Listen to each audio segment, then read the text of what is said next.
up, YouTube?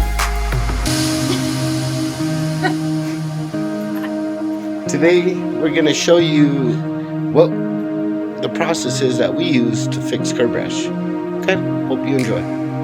Okay everyone, so just whatever compressor you have, I guess. If you need an extra tank, that always helps. That's what I do. It gives me a little bit more.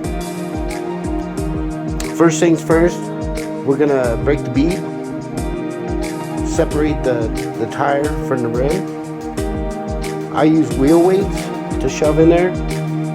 You could use nuts, bolts, okay?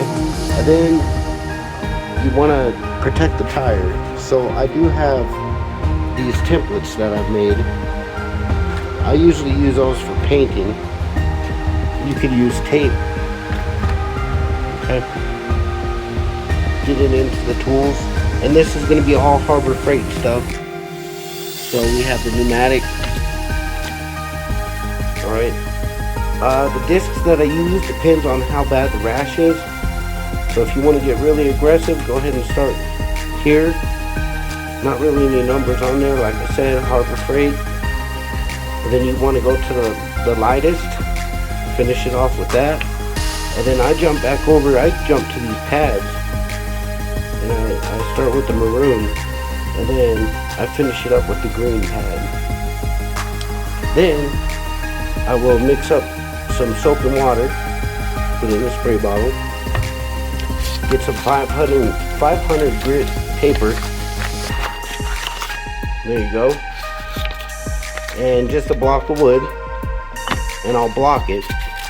And then to finish it up, I'll just go ahead and use my hand. I'll take it off of here. Don't be shy with the water, soap and water. Make sure you clean it really good. Blow it off with an air hose, get all that water out of there. And I use thin coats. So I like Duple Color, and this primer sealer works great.